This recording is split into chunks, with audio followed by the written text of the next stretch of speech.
नमस्कार, मी पंजाब डक. आज आहे 15 जून 2026. प्रसारमाध्यमातून असं खूप ऐकायला भेटतं की याविषयी एल निनोमुळे दुष्काळ पडणार आहे. तर सर्वप्रथम शेतकऱ्याला सांगू इच्छितो, आपण त्या एल निनोविषयी तर सहमतच नाही. तर एल निनोमुळे दुष्काळ पडणार हे आपल्याला मान्य देखील नाही. तर शेतकऱ्याला सांगू इच्छितो, एल निनो असो या नसो, आपल्या भारताला दोन समुद्र आहेत. एक अरबी समुद्र आणि बंगालच्या खाडीचा समुद्र. अरबी समुद्रातून जरी नाही पाऊस आला, बंगालच्या खाडीमधून पाऊस येणार आणि शेतकऱ्याची पेरणी होणार. म्हणून मी म्हणतो एल निनो असो या नसो, आपल्या दरवर्षी महाराष्ट्रात पाऊस येणार हे निश्चित आहे. आणि काय झालं, प्रसारमाध्यमातून खूप ऐकायला भेटतं की दुष्काळ पडणार आहे, पाऊसच पडणार नाही. पण शेतकऱ्याला एक सांगू इच्छितो, शेतकऱ्यांना घाबरू नका. म्हणजे काय होणार आहे, या जूनच्या शेवटच्या आठवड्यात काय होणार आहे, एक पाऊस येणार आहे आणि शेतकऱ्याच्या पेरण्या सुरू होणार आहेत म्हणून हे अंदाज लक्षात यायचा. आणि याच्यातून जर काही शेतकरी राहिले तर 10 जुलै ते 15 जुलैमध्ये पुन्हा एकदा पाऊस येईल, त्याच्यात पेरण्या होणार आहेत. पण दुष्काळ वगैरे काही पडणार नाही म्हणून हा प्रथम शेतकऱ्यांना अंदाज लक्षायचा. काय झालं, महाराष्ट्रात मान्सून दाखल झाला, पण दाखल झाल्याच्यानंतर परत ते स्थिरावला. पण ही परिस्थिती, वारं सुटण्याची परिस्थिती दरवर्षी कधी असते, पाऊस पडल्याच्यानंतर पुढच्या महिन्यात असते. पण यावर्षी काय झालं, सुरुवातीला आल्यामुळं ते शेतकऱ्याला असं वाटतं की यावर्षी पाऊस पडणार नाही. आणि त्याच्यामधून काय झालं की प्रसारमाध्यमातून बरंच भेडसावत आहेत की दुष्काळ पडणार आहे. शेतकऱ्याला सर्वप्रथम सांगतो, यावर्षीचं साल सगळ्यात चांगलं राहणार आहे. जूनच्या शेवटच्या आठवड्यामध्ये चांगला पेरणीयोग्य पाऊस पडणार आहे. सगळ्याच्या हळूहळू पेरण्या सुरू होणार आहेत म्हणून हा अंदाज लक्षात. सर्वप्रथम मी म्हटलं होतं ना, एक 7 ते 14चा एक टप्पा राहील, त्याच्यानंतर 20 ते 30 राहील आणि 10 जुलै ते 15 जुलै राहील. ही असंच परिस्थिती राहणार आहे. यावर्षी जून महिन्यात थोडाफार पाऊस कमी राहणार आहे, जुलैमध्ये जास्त पडणार आहे, ऑगस्टला कमी राहील, सप्टेंबर ऑक्टोबर परतीचा पाऊस धुमाकूळ घालणार आहे. पण दुष्काळ वगैरे काय पडणार नाही. तर तुम्हाला सांगते, यावर्षी शेतकरी हिताचं साल आहे, शेतकऱ्यासाठी खूप चांगलं आहे. शेतकऱ्यांनी घाबरून जाऊ नये.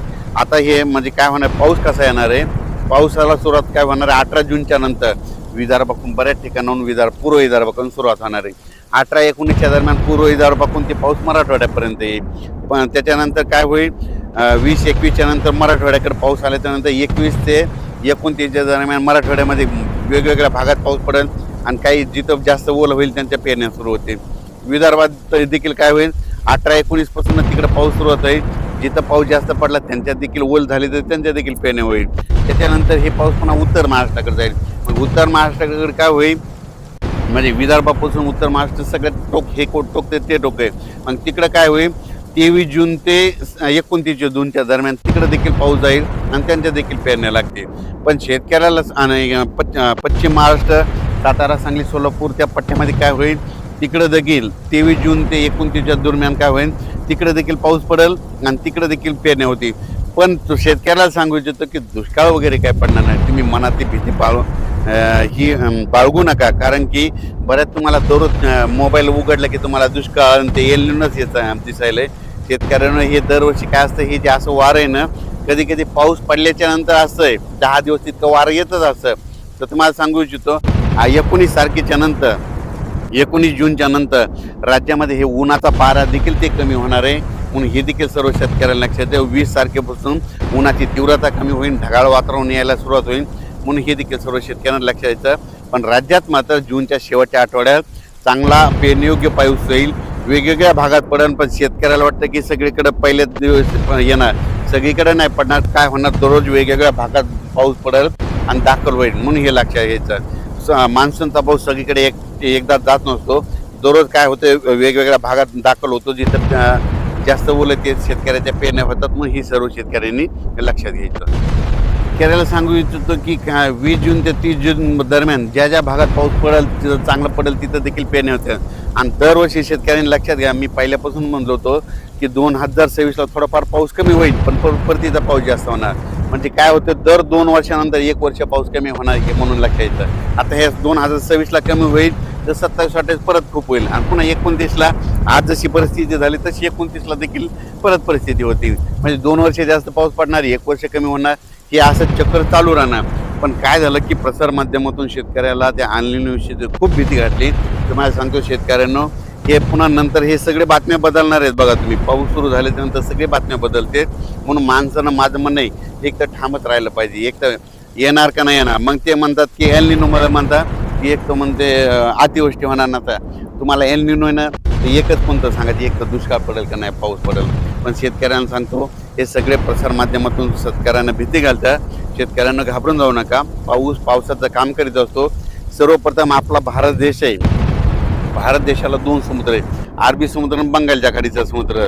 म्हणून जरी अरबी समुद्राचा त्या बाष्पाचा पाऊस नाही आला तर बंगालच्या खाडीचा पाऊस येतो। आणि ज्या वर्षी मान्सून काय होतो, आल्याच्या नंतर स्थिर होतो, थांबतो, आणि त्याच्यानंतर काय होतं, मग पाऊस पूर्वेकडून येतो, आणि पूर्वेकडून आल्याच्या नंतर काय होतं, पूर्व विदर्भ, पश्चिम विदर्भ, मराठवाडा असा करीत पाऊस मग उत्तर महाराष्ट्राकडे जातून शेतकऱ्याच्या पेरण्या लागतात।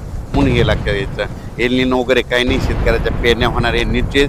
काळ्या दगडावली रेग आहे म्हणून काही शेतकऱ्यांनी घाबरून जायचं कारण नाही। शेतकऱ्याला परत एकदा सांगतो, जमिनीची शेताची पेरणी करत असताना चांगली अशी ईदभर ओल गेल्याच्या नंतर पेरणीचा निर्णय घेऊ नका, कारण ईदभर ओल गेल्याच्या नंतर कधी पेरू शकता हे पाहू शकता। सगळं रेडी करून ठेवलंय, बियाणं आणून ठेवलंय, खत आणून ठेवलेत, फक्त पाऊस पडल्याच्या नंतर इथं शेतात यायचं, ईदभर ओल गेली मग आम्ही देखील पेरणीचा निर्णय घेणार आहे।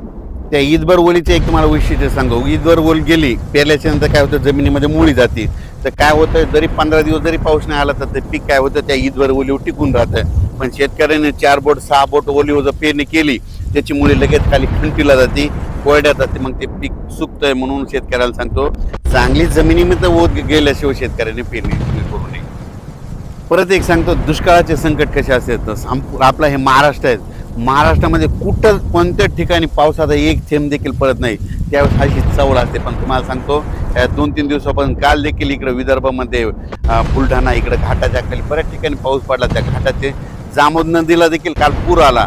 म्हणजे पाऊस येणार आहे म्हणून शेतकऱ्याने घाबरू नये।